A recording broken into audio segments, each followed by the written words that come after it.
All right. Have I got the right? Have I got the sound? I think I do have the sound. Okay. Greetings. Welcome back to Black Bear News, where everything is connected. How y'all doing? Yep. Random Saturday stream today. We're live on YouTube, Rockfin, Callin, and Twitter. I haven't been doing shows on the weekends, and that will probably continue. But I had a bunch of things lined up to talk about yesterday, and I ended up spending pretty much the whole show talking to Joseph yesterday, and which was a great conversation. Always enjoy talking to Joseph, and that was cool. So I wanted to just come back and talk about some of these other stories. It's not going to be a long show. Probably, I don't even know if we're going to do an hour or not. But anyways, got some people listening on every platform as far as I can tell, so that's good. Let's see. Maybe not on Twitter. I think I surprised the people on Twitter. It's all good. Or maybe not. Maybe there's people watching on Twitter. I can't tell. I cannot tell. Joseph is the shit. He is the shit. Anyways,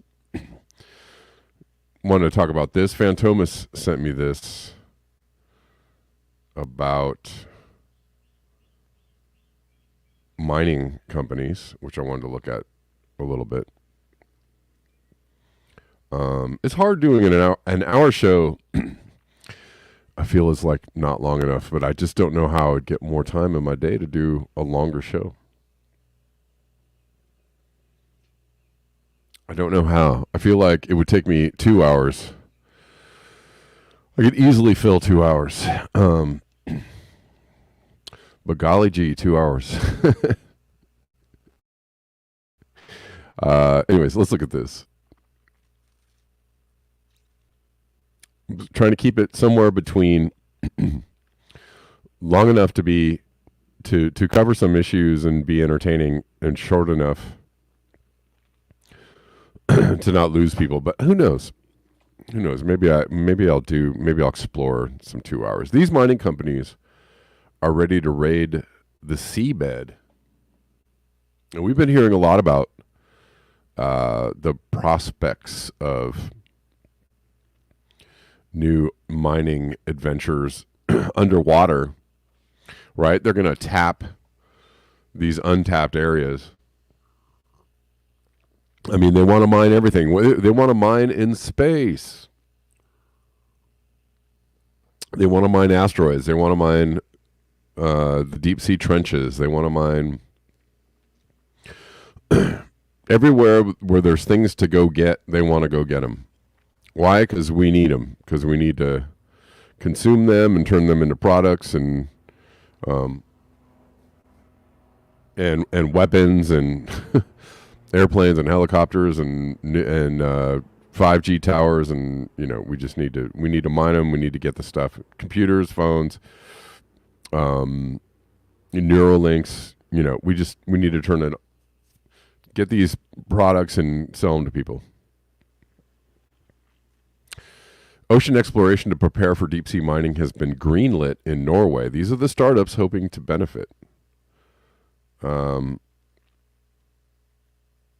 The robot about to let loose on the Norwegian seabed looks like a giant tripod kicking up sand as it drills to collect samples from one of the last untouched places on Earth. This eerie contraption belongs to Loki, I guess, Marine Minerals, expected to be among the first companies to embark on an exploration process that lays the groundwork for deep sea mining in the Arctic. In a world first, Norway's parliament voted on Tuesday to allow a new generation of mining companies to search a large area of Norwegian waters, the size of Italy, for the minerals, here we go, needed to build electric cars, mobile phones, and solar panels. How's that green revolution working out for you, the planet?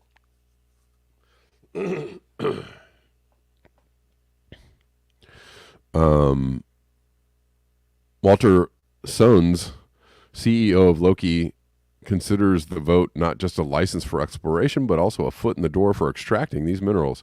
If you find the resources and if you have the technology that shows that you can develop this with acceptable environmental impact, we're going to pause right there to let the laugh track run. Acceptable environmental impact, then you will have your green light, he says, of the process. If his company receives a license to harvest minerals, Sones plans to mine the seabed manganese crust, which he claims is rich in cobalt and rare earth minerals. This is a controversial new territory, with researchers saying that they do not know enough about the deep sea to predict how these companies' activities will affect underwater ecosystems. All right, I'm going to pause there to let you consider the effects of mining above ground. And they're always good, right? Their effects are negligible, right?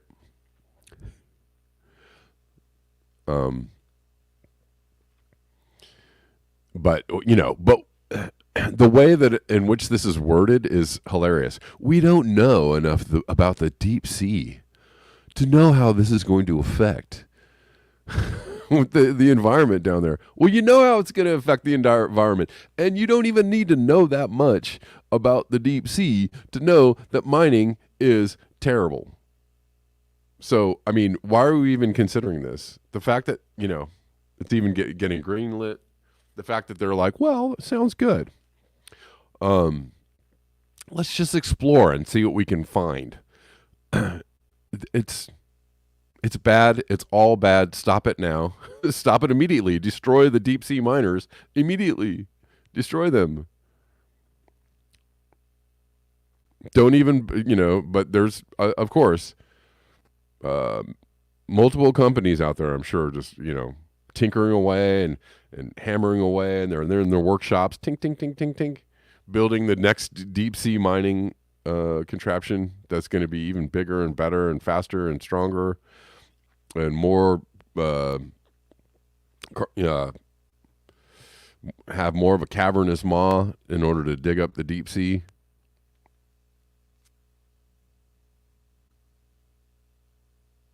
It's all bad. It's all bad. Stop it immediately. Like I was talking to Joseph yesterday about stop the construction, stop the exploration, stop the development, stop the exploration, stop the construction. All these things need to stop. Those would be the first things you did if you were like, I'm really worried, I'm concerned about the planet Earth.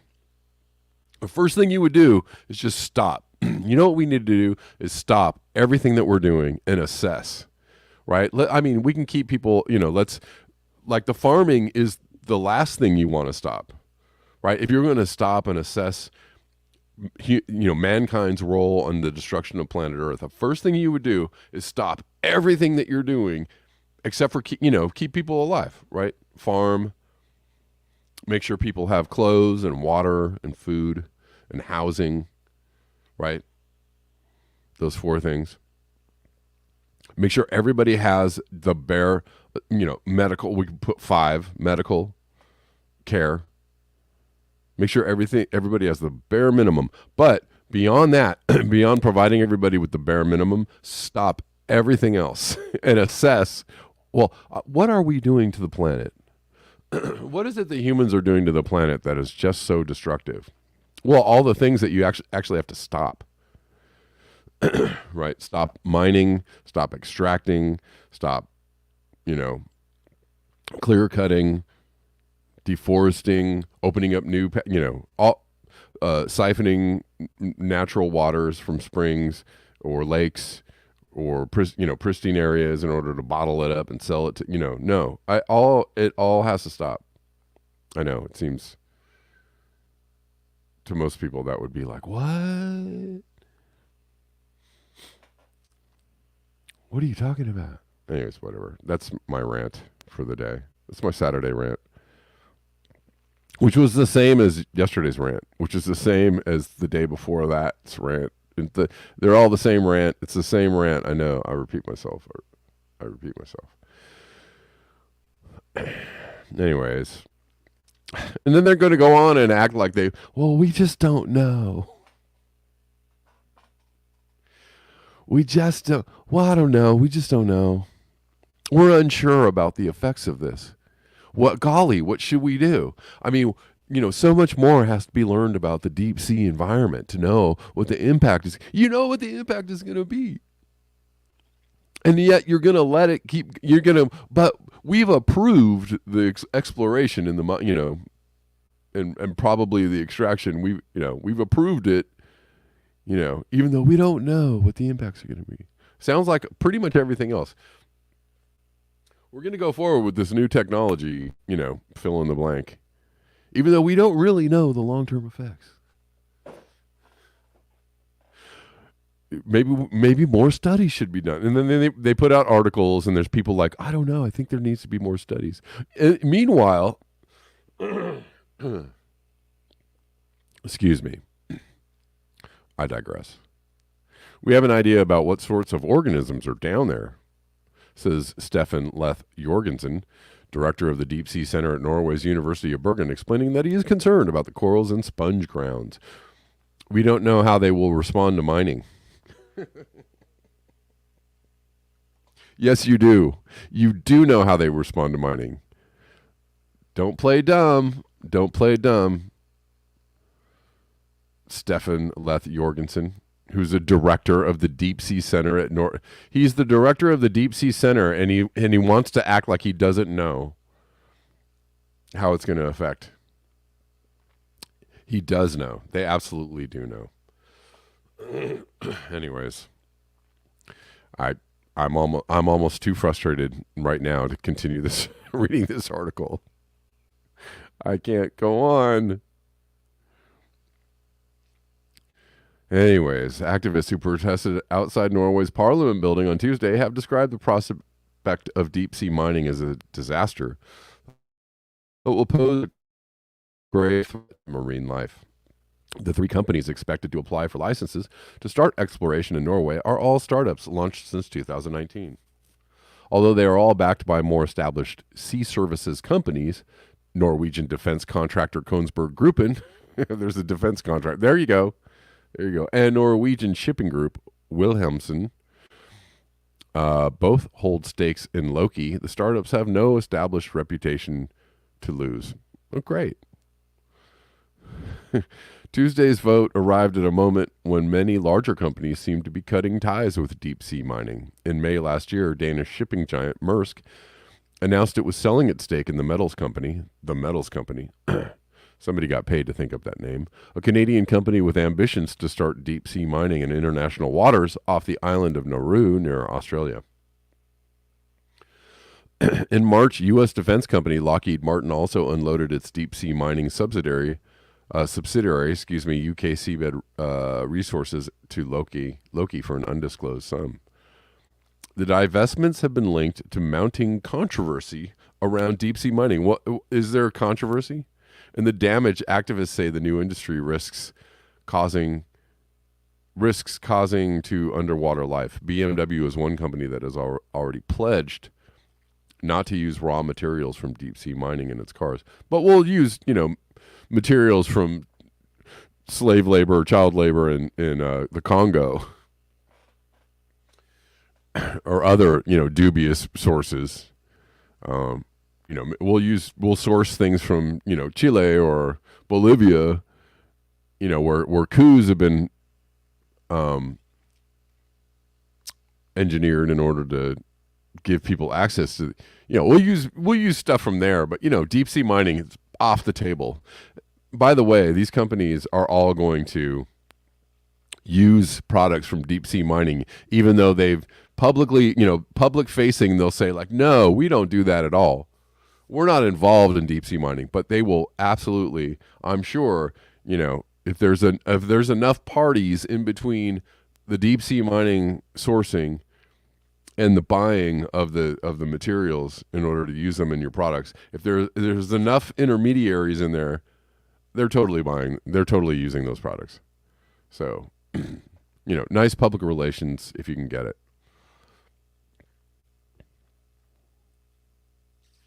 In October, the UK joined Canada and New Zealand in calling for a pause on deep sea mining until the environmental impacts of this new industry could be better understood.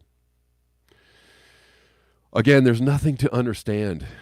You don't have to understand it. Like, we don't have to, well, we have to do some more research. You don't have to understand it. Like literally a 4-year-old could go, that's bad. Yeah, don't do that. That's bad.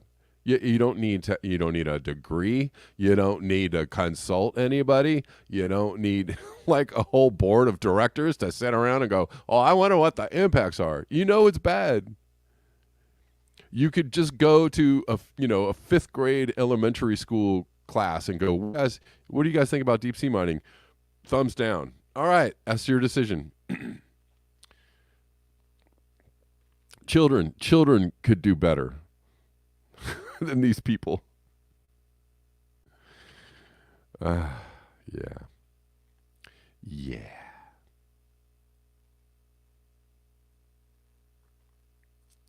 But golly gee, we got to sit around and consider this. Consider the impacts. If this new industry could be better understood, those concerns are already making it difficult to find investment and strike deals with technology partners.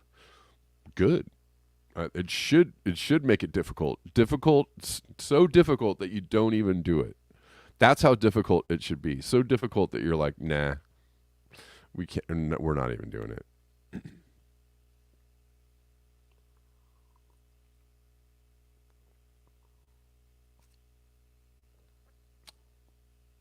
Obsolete Optics says, I want to be a consultant just so I can get paid to tell people their ideas are bad. Yeah. Yeah, if anybody wants to hire me, like, I'm a consultant. I'm a professional consultant. If anybody watching the show wants to hire me for like a corporate gig, consulting, I'm your guy. Heck yeah. Sign me up. Deep sea mining is considered a risky business, not just because of environmental concerns. Norway startups are betting on an industry that doesn't yet exist. But we are going to make it. We're going to make it exist. If it kills the planet. Could end up not becoming an industry at all because the resources are not there or the technology is not good enough. I doubt that. Says Håkon Knudsen Toven, spokesperson for the industry group Offshore Norway. I think that's one of the main reasons why for now you only have some small startups. Loki might be focused on the Norwegian seabed's manganese crust, but another Norwegian startup, Green Minerals, that's a good one. Hold on, pause for the laugh track. Green Minerals wants to try to extract copper from what's known as seafloor massive sulfide deposits. What? According to its CEO, Stale Monstad, or I'm going to call him Stale Monstad, the technology needed to transport these deposits from the seabed, roughly 3 kilometers underwater to the surface, is already being used in the oil and gas industry. So it's already there. It's fine. It's great. Monstad claims, adding that he believes the company could start test mining as early as 2028. Okay, what's the over-under that they're already test mining? Let's say it's 50-50. Anyways,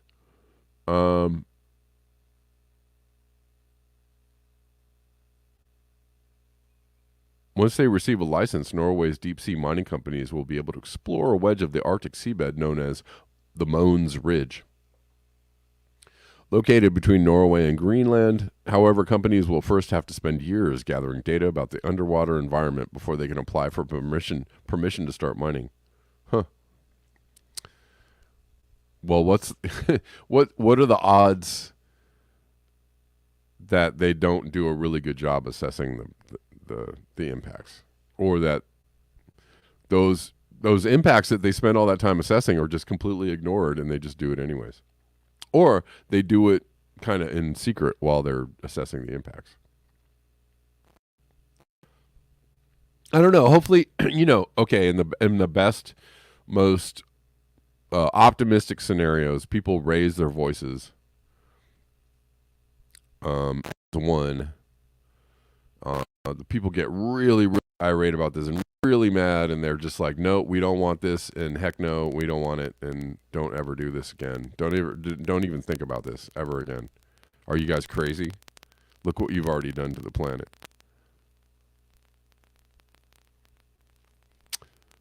I hope that happens. Activists and researchers would rather independent or government institutions gather this environmental data, right? Exactly, instead of the companies. You guys go ahead and tell us how bad it's going to be, and then maybe we'll grant you permission. Right? They're going to police. They're going to find the really good data themselves. Asking a mining company if there are environmental issues that would make their business inviable is problematic, says Kaya Lone Fjørtoft, Senior Sustainable Ocean Advisor at WWF Norway. We need to understand the impact before allowing commercial actors to go ahead. Again, refer to my previous statement. Industry argues that only private companies have the resources to carry out the expensive mapping and exploration necessary to understand the area, while Honstad objects to the... Okay, all right. So I'm done reading this article. They just keep saying the same thing over and over again. And the thing is this. They keep saying, I'll just sum up the whole article.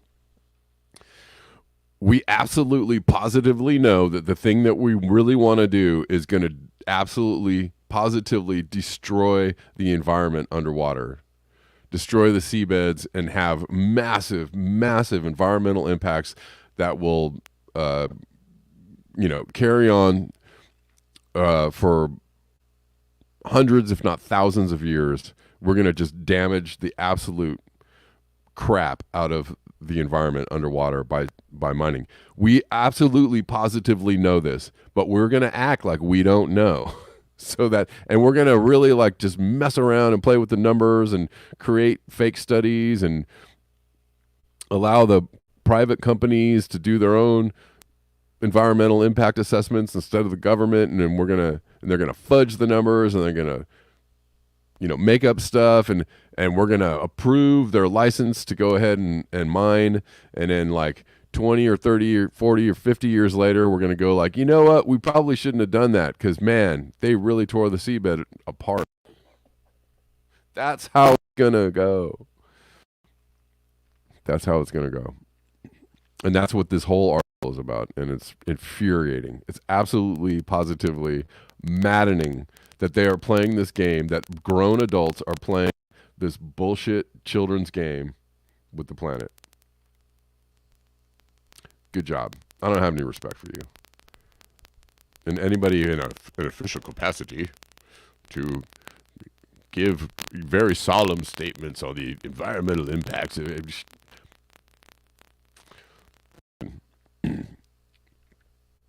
You're full of shit.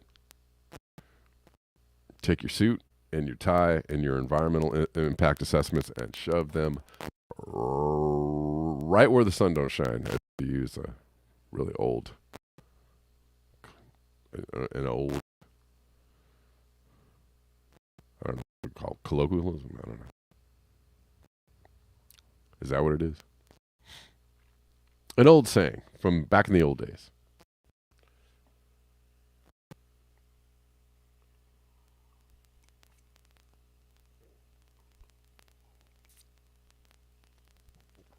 What we need to do is figure out a way to stop the psychopaths, the madmen who are just insist that we go forward with this kind of stuff and act like, well, we're trying to figure out whether it's going to really have an environmental impact. Let's ask Timmy, 5th grade. At Burbank Elementary, what do you think? Sounds like it sucks. Yeah. Timmy, you're the smart one.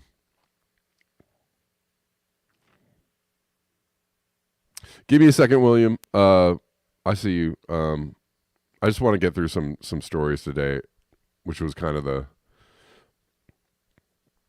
point of the show. of just trying to get through a couple of things that I wanted to talk about.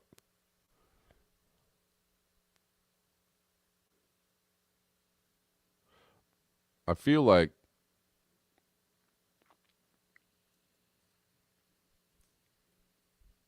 it really, it doesn't take a lot of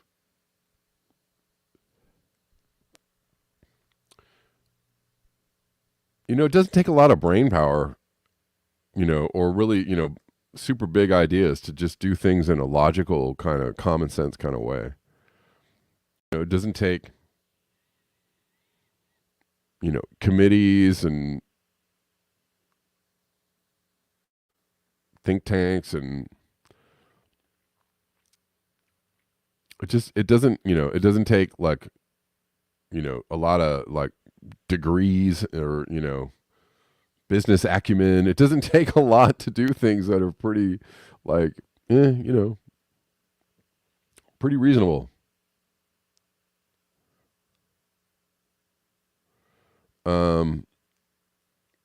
I think I showed this. Since when are 2 billion electric cars required to get to net zero? Zero cars. I just wanted to talk. I showed this yesterday.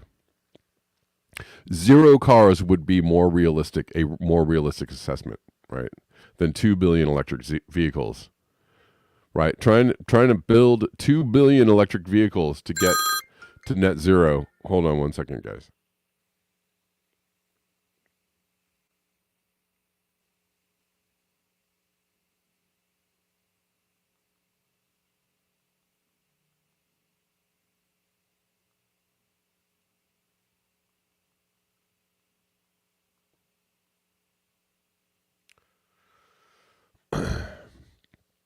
Right, that there's a little bit of twisted logic in there. 2 billion cars to get to net zero. Well, it takes a lot of energy. It takes a lot of energy, and is there enough lithium? It takes a lot of mining, minerals, and shipping, and refining, and production, and shipping, and more production. And then the driving and the using and the doing and the right, like 2 billion, that's a lot of energy. So you're talking about net zero, right? Net zero, without considering the fact that there's a lot. I mean, again, this is just some kind of really convoluted pretzel logic here. And he's posed. This is from the World Economic Forum, the WEF. This is what they want to do to fight climate change. So these people are not the people to listen to. Don't listen to. Don't repost. Don't, you know what I mean? Not in a serious way. He's mocking them. Don't repost. Don't, regurgitate. Don't. Oh, the WEF says don't point to. Don't. These are not the people. Zero cars. Steve is right. Zero cars. Zero cars would be a more realistic, just like zero mining, zero oil exploration, zero, zero construction, zero. That's zero. That's the net. Zero is zero. Don't stop doing it. Just stop doing it. Stop doing it, and then we have zero, right? Zero means zero.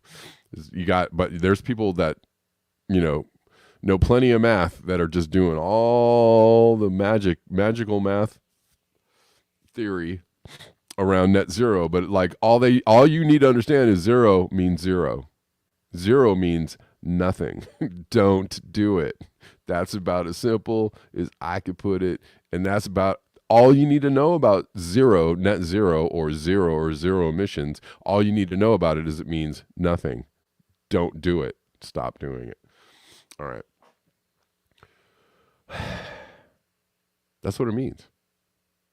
This is another interesting post. And this is, the magic that somehow, right? Like when okay, so we've stopped doing things, over the phone and by mail, right? Because, the internet is the way to go, and it's like greener and cheaper, and it's just so much more easy, right? But like when you go to do something like pay a bill online or buy a movie ticket, there's this convenience fee, right? Before it was just so inconvenient to call on a phone or go to the place or go buy something. And right, so it's like they're going to tax you on like the greenness or the convenience of like, oh, well, it's green, you know, so much less energy, but we're just going to take more money from you because it, you know, like what? It just should just be cheaper. It should just be, well, there's nothing really, there's no shipping involved in this, or there's no, you know, me getting in my car and going somewhere and doing something. Anyways, I'm getting beyond myself. Just went to the DMV to renew my plates. I renewed my daughter's as well, but her plates were almost double. I asked why, and the lady said because her car is considered fuel efficient. And we can't tax you on the fuel efficiency, right? The fuel that you've saved, the efficiency. You know, we used to be able to like tax you on like everything. So if your car is fuel efficient, we're just not collecting taxes on that. So we're going to get you in, you know, somewhere else. We're going to transfer that over here. Anyways, I asked why. The lady said because her car is considered fuel efficient. And I said the tags cost more because the car burns less gas. She said yes. Since other vehicle owners have to pay more for gas, you have to pay more for tags. So it's fair. So the government is trying to get rid of gas cars by 2035 because they're bad for the environment. But I buy a fuel efficient car that's better for the environment, and I'm penalized for doing so. More evidence the government does nothing because it's better for you or the environment. Everything they do is a money and power grab. Ooh, ding, ding, ding, ding, ding. Ding, ding, ding. Great assessment. And here's the kicker, Matt Strickland. It's not really better for the environment. There's the joke. There's the 1-2. It's not better for the environment, and we're going to charge you more for the thing that's supposedly greener, right? Like, no, it's not. Oh my God. Ha ha ha. The joke's on you. Pause for laugh track. Did you hear it? Did you hear it? Did you imagine a laugh track in your head? I did. I just need to get a laugh track. The hell? Hold on.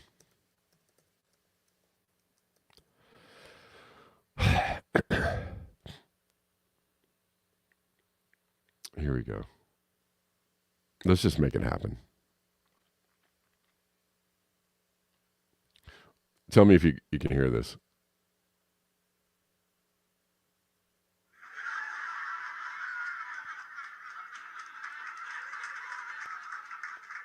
Can you hear it? Did you hear it? All right, that's good.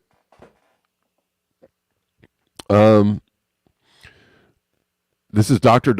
Professor Cal Campo Dungladier Esquire. Great summary points from Civilized to Death. He's been kind of posting this stuff from the book. From this book, Civilized to Death by Christopher Ryan. The idea that war is an ancient human trait that can be traced back to our ancestors' origins is a powerful rhetorical device. But there are problems with this argument.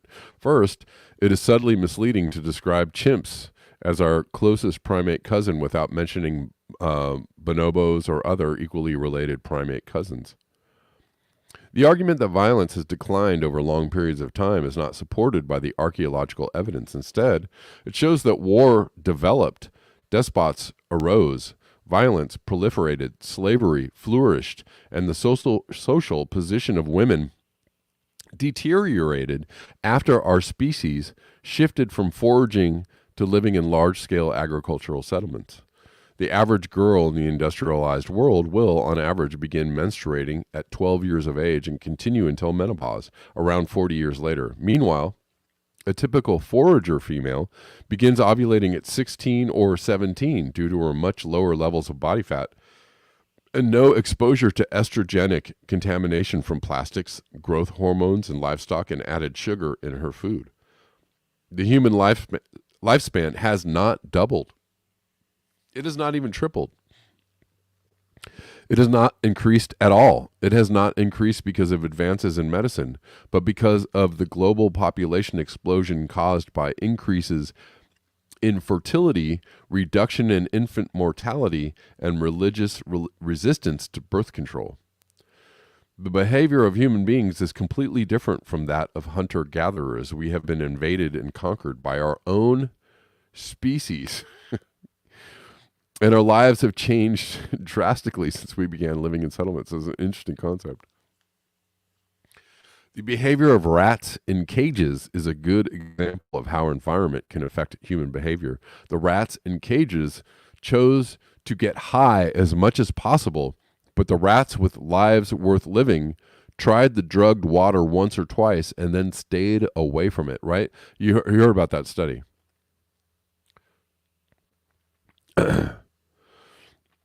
Which I don't know the name of. I wish I did, because I know what study he's referencing. We as a species seem to have lost our way. We have reached a point that provides us with amazing perspective and potential, but we still don't know we don't know where we're going. The lack of care and support that children in modern societies receive, as well as the fact that they are unloved and unwanted, has led to the survival of thousands of individuals who would never have survived in the ancestral environments. I would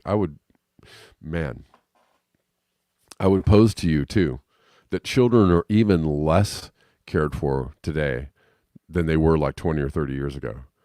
Parents are even less involved in their children's lives, right? You throw them an iPad and at the age they can use it, 3 or 4 or 5, and good luck to you, child, right? Like then parents are just working all day and then trying to just, do whatever they need to do at night. I'm not saying all parents are like this. I'm saying a lot of parents are like this. I see it all the time. I see parents be completely detached from their children's lives, not very involved, and not very interested in the betterment of their own children, right? They're just managing the child, their parenthood. They're just managing the child in the, kind of in the best way they know how, but it's probably not a very good way, right? Where I feel like 20, 30, 40 years ago, parents were way more involved in their children's lives, but maybe I'm wrong. I don't know.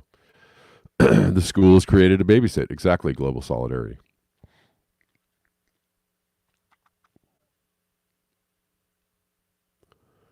But I meant to play you guys, man, I should find this clip. There's a clip of teachers saying that like Gen Z kids or the newer generation of kids are just like out of control. And I see a lot of kids just being like not, kind of just not up to a skill level where kids used to be, like a couple decades ago, right? As far as just like basic skills like reading, math, reading comprehension. Everything is like movies and audiobooks and sound bites and TikTok and right. It's a double-edged sword, though. Some of those things can be educational if used correctly. Anyways, all right. The lack of care and support that children in modern societies receive, as well as the fact that they are unloved and unwanted, has led to the survival of thousands of individuals who would never have survived in the ancestral environments. Wow. The Inuit people, who are a collection of hunter-gatherers, rarely work for more than 4 hours a day. They are constantly doing things with their family and friends, and they have no debts or mortgages.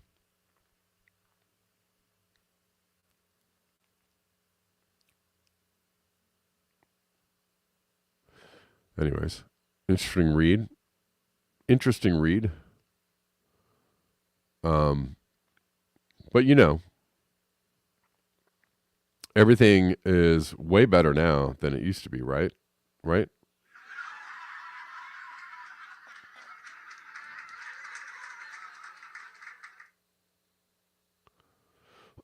All right.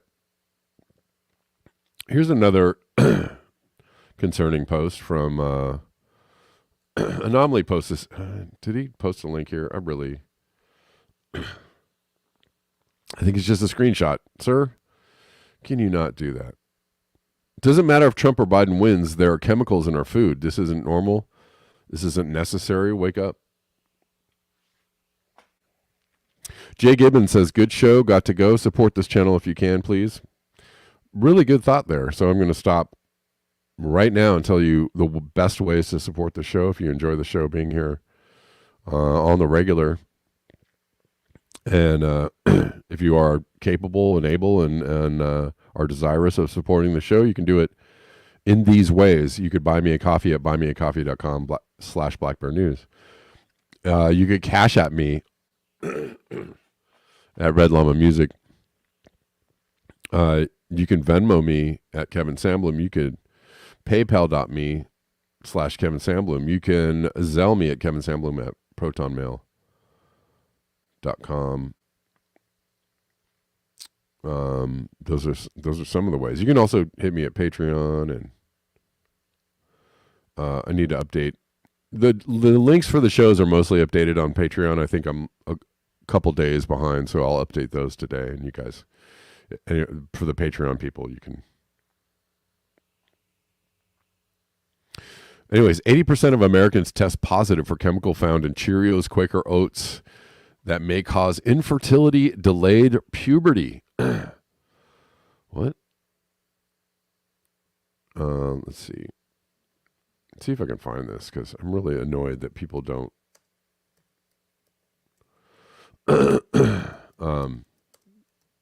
Sorry for the excessive throat clearing.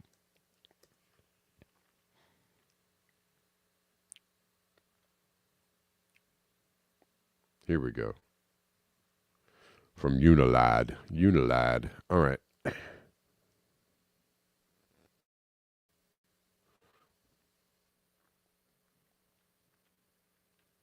Let's actually read the article, shall we? 80% of Americans test positive for chemicals found in cereals that may cause infertility.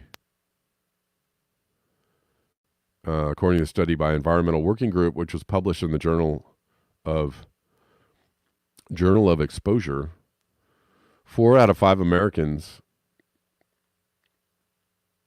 are consuming a pesticide called chlormequat. The chemical is currently allowed to be used in oats or on oats to prevent the crop from bending, which makes it easier to harvest. We don't want it to don't bend. I know you want to bend oats. No bending. Stand straight. Or you're going to get it whooped with some chlormequat. We detected the chemical in 92% of oat-based foods. Golly. Purchased in... God dang it. Just more... more chemicals just used for random stuff like it's hard to harvest. It's hard to harvest. We got to put this chemical on it because it's hard to harvest.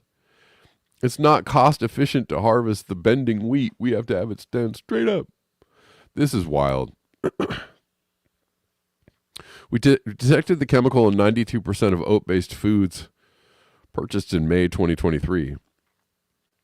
During the study, the team also compared the data that collected from 96 people in 2017. They found that in the most recent tests, there were higher levels and more frequent detections of chlormequat in the 2023 samples, which suggests consumer exposure to chlormequat could be on the rise. It just suggests that on the rise. You found it in more people in recent, so it suggests. While chlormequat was detected in 69% of participants, in 2017, this increased to 74% between 2018 and 2022, and 90% in 2023. Oh my God. It's thought that the findings suggest exposure to the chemical is high, considering chlormequat usually leaves the body within 24 hours.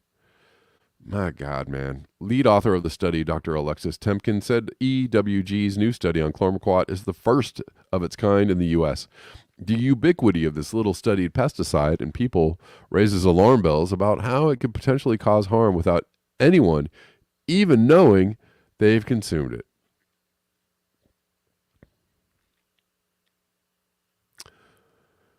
It's awesome. Scientists looked at 7 organic and 13 non-organic compounds. They found chlormequat in 92% of non-organic products, while only 1 in 7 of the organic products had low levels of the chemical. So I guess that's a good reason to buy organic. Only 1 in 7 had low levels of the chemical. What does that mean? Does that mean that all of them have levels?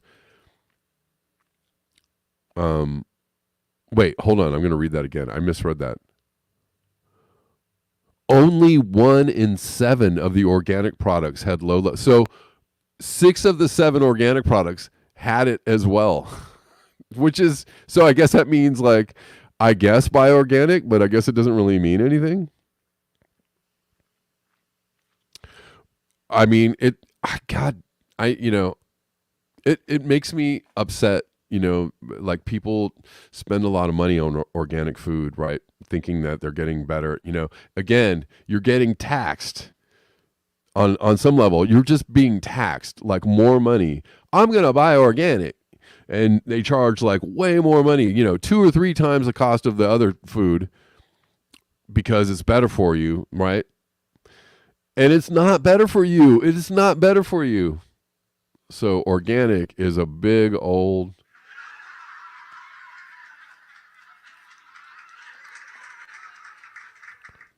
Yeah. That's what you should hear every time somebody says, I buy organic. I buy organic. Yeah, it's all the same shit. It's all the same shit. I'm not trying to be like, I know people do it because they care, but like the joke is on you. The joke is on you. You're paying 3 times the cost of the other food or twice the cost, and it's not any better. It's not any better for you.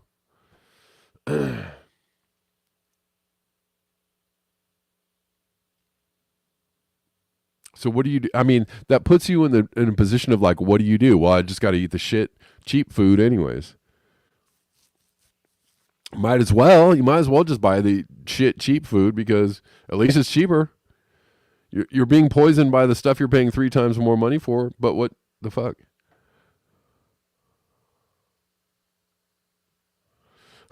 That's good. Creative Experiment says organic means the chemicals don't taste as bad. Yeah, this is a good one. They also tested 9 wheat-based products and found that only 2 had low amounts. Shit. The study is particularly concerning due to the link between chlormequat and fertility issues in animals, and animal studies has been shown to pose a risk to fetal development, specifically delaying puberty, reducing sperm motility,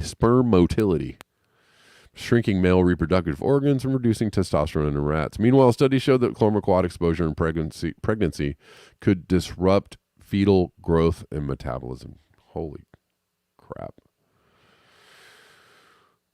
What do you do? What do you do? The federal government has a vital role in ensuring the pesticides are adequately monitored, studied, and regulated.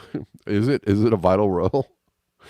Yet, the EPA continues to abdicate its responsibility to protect children from potential health harms of toxic chemicals like chlormequat in the food. That's because they are captured by corporations.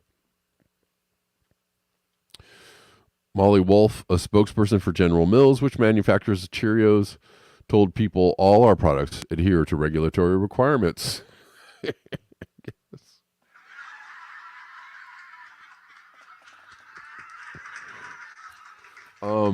Food safety is always our top priority at General Mills, and we take care to ensure our food is prepared and packaged in the safest way possible. All right. Okay. All right. God dang it. I'm angry. I'm angry on a Saturday. God dang it. Yeah. No worries. Yeah. Trump is going to save us. Here comes Trump. He's coming back to save us from the swamp. All right. All right, I'm jumping to Rockfin for 10 minutes. 10 minutes. Wait, hold on. Is that right?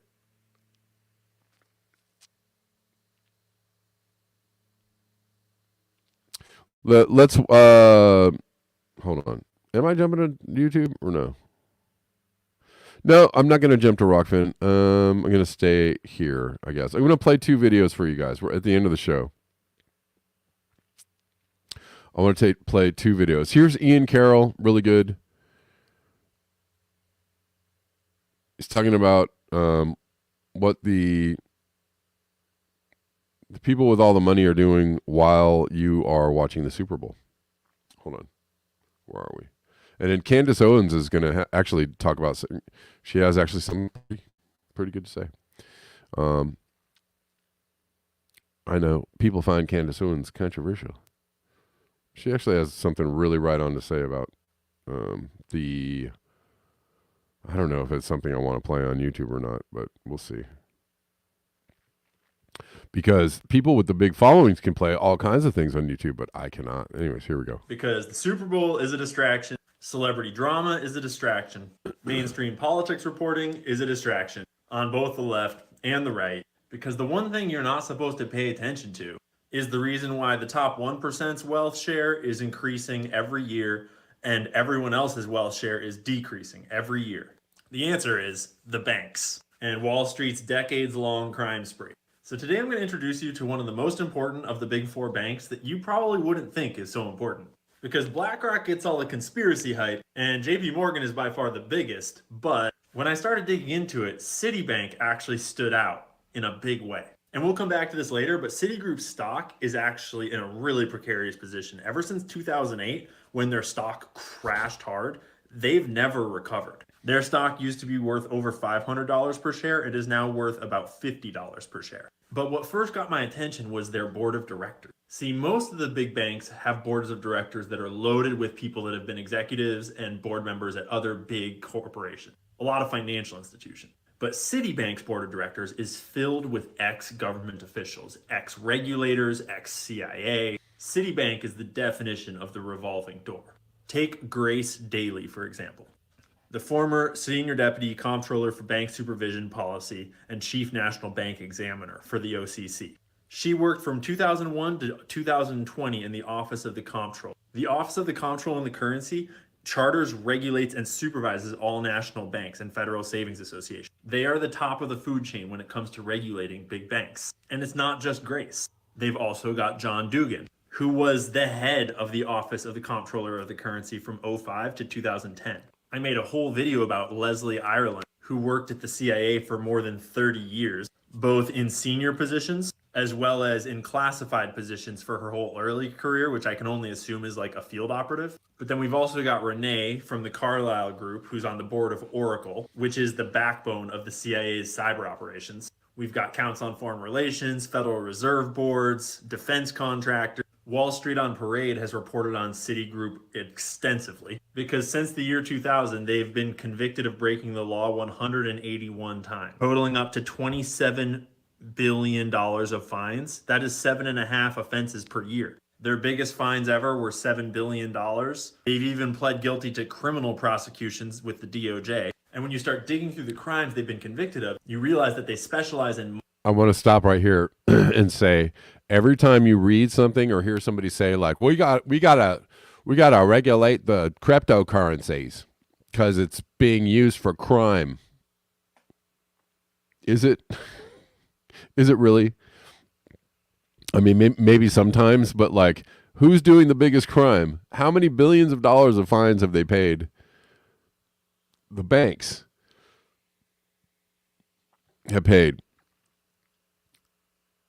for the criminal activities. Like, what the money laundering and hiding money in foreign accounts for government. Money laundering, hiding money in foreign accounts, right? So every time they're like, "Oh, we got to regulate cryptocurrencies," is really, or it's bad for the environment. No, they're trying to. They know that cryptocurrency gives people some kind of, little tiny bit of control over their, a little more control over their financial wealth. They're scared about the power of it. If it's truly decentralized, right? And they, but They don't want to talk about what all the criminal activity that the actual banks are involved in and whatever. Governments, for billionaires, for corporations. Between '07 and at least 2012, Banamex USA, a subsidiary of Citigroup, processed more than 30 million remittance transactions to a total value of more than $8.8 billion. They issued more than 18,000 alerts for transactions that seem sketchy, but conducted fewer than 10 investigations and filed only 9 suspicious activity reports. Meaning 18,000 sketchy transactions came through their bank, and they filed only 9 official reports about it. And that's because they were laundering money for Raul Salinas, the brother of then president of Mexico, Carlos Salinas. This is what they do for all their clients. They established a shell company with layers of disguised ownership. Citi Trust in the Cayman Islands activated cartels on cartels on cartels. Right? The biggest cartels just pretty much run the planet. The biggest cartels pretty much own the government of the United States, right? The government of the United States is fully owned and operated by literally cartels of all manners, right? But they want to tell you you're doing the bad. They want to tell you you're doing the crimes. Anyways, whatever. A Cayman Island shell corporation called a PIC, or Private Investment Corporation. Then they used Panamanian shell companies to function as the board of directors for that shell company. Then they used other shell companies to serve as the officers and principal shareholders of that shell company. All of this so that Salinas' name did not appear anywhere on the incorporation papers for the original shell company. Back in the 90s, they laundered more than $67 million from Mexico into these shell companies. Ms. Elliott, the Citibank representative that was in charge of this money laundering scheme, wrote to her colleagues in June of 1993 that the Salinas accounts is turning into an exciting, profitable one for us all. Many thanks for making me look good. When they got caught, Senator Levin pressed her on the matter. The day after Mr. Salinas was arrested, you said the following, quote, "Everybody was on board on this. I mean, this goes in the very, very top of the corporation. This was known, okay, on the very top." He asked, "Who were you referring to when you said this goes to the very top?" Miss Elliott replied, "Bill Rhodes. I am sitting 4 or 5 down from the chairman, and Bill Rhodes was and the bank. To me, that's pretty top." Meaning Citibank, right from the top level executives, their business model is to make shitloads of money, laundering huge sums of money for regimes, for anyone who wants to launder money. The Panama Papers made it clear just how good they are at doing this and broke down the whole structure of the scheme. Once a person becomes a client of a private bank, the bank's primary goal generally has been to service that client. And servicing a private bank client almost always means using services that are also the tools of money laundering, like secret trusts, offshore accounts, secret named accounts, and shell companies called private investment corporations. Private banks actually keep pre-packaged PICs on the shelf awaiting activation when a private bank client wants one. So they just have a whole bunch of ready-to-go money laundering operations waiting in storage until someone asks to get money laundered, and then they pull them out and activate them. In the brochure for Citibank's private bank on their international trust services, in the table of contents, it lists the attractiveness of secrecy jurisdictions: the Bahamas, the Cayman Islands, Jersey, and Switzerland, the best of all worlds. Quote, "PIC assets are registered in the name of the PIC, and your ownership of the PIC need not appear in any public registry." That's how they advertise their services. Citibank is the 4th biggest bank when it comes to US-based domestic deposit, meaning our money deposited in the bank. JP Morgan has more than $2 trillion of our deposits. Citibank has only $760 billion. But if you look a little closer, out of all the biggest banks, they have the highest percentage of foreign assets under management, as in percentage of domestic assets, US assets in the US. The other big banks are almost all US business. Citibank is almost half foreign assets. And when you look at domestic branches versus foreign branches, Citibank has way more foreign branches than anyone else. You know, the kind of foreign branches you might have in places like the Bahamas to help facilitate money laundering outside the US. So here's where we go from facts and hard evidence to speculation and question. And I need your guys' help, because I'm seeing kind of a convoluted picture here. Their board of directors is full of corrupt government officials and CIA operatives.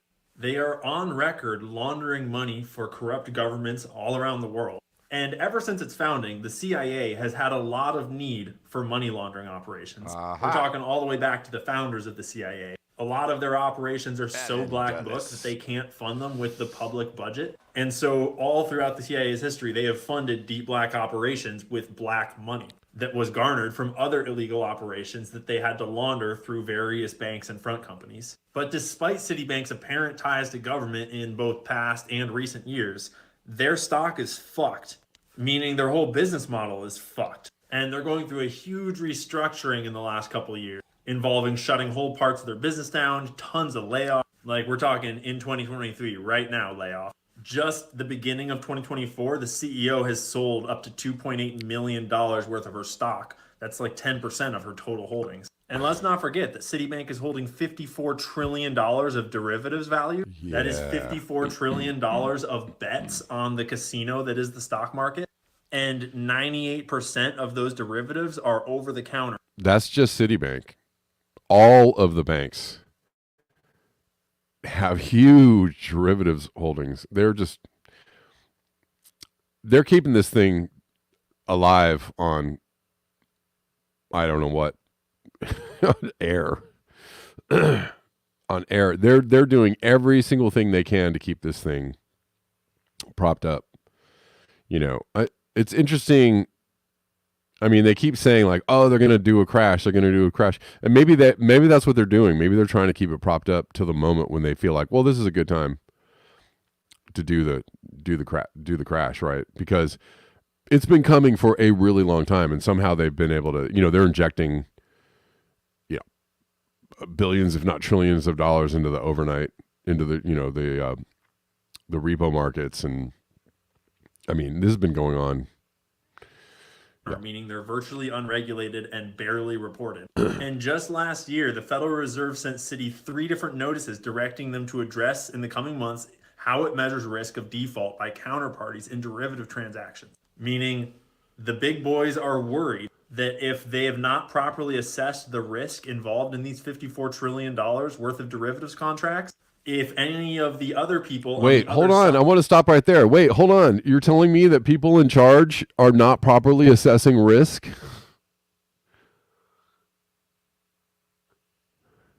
I am shocked.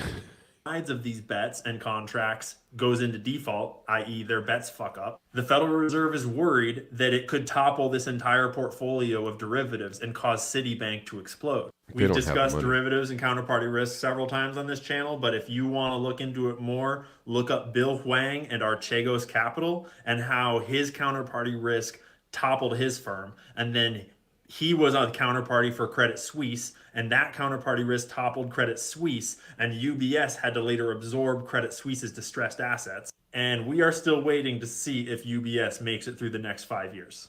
Or maybe the next year.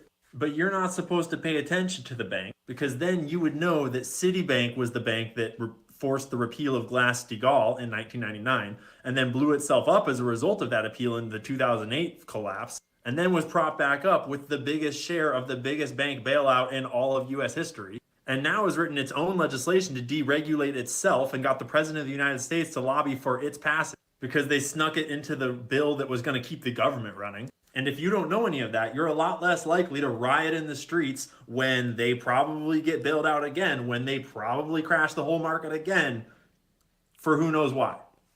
This is just your daily reminder that finance is supposed to be boring because they don't want any of us to learn about it, because the people actually ruining the world are not politicians and they're not on the news. They work at the banks and they're stealing from all of us. Oh, and they also just finance, everything terrible going on in the world, right? Anyways, well, that's it, guys. That's all I have time for today. I actually thought I was going to make this video shorter than an hour, but no way. But I have to move on to some other things. And I'll see you guys on Monday. Thank you so much for hanging out with me. Glad you guys were able to. Oh, cool. I got a really nice Rockfin Super Ray from Rich Diana. Tipped me $50. Thanks, Rich. I appreciate you. Very nice. Always appreciate the Rockfin. And we got a bunch of viewers on Rockfin that I was, not Not the usual amount of viewers on Rockfin. But on a Saturday, I guess it was a good day to watch. Twitter, I don't know. Until I stopped the show, I don't even know who was watching on Twitter. They don't really tell me. Okay. Thanks for hanging out, y'all. Appreciate you. I will see you on Monday at the regular time of 9 a.m. Pacific Standard. And until next time, I can't seem to find out where I am. Till next time, peace.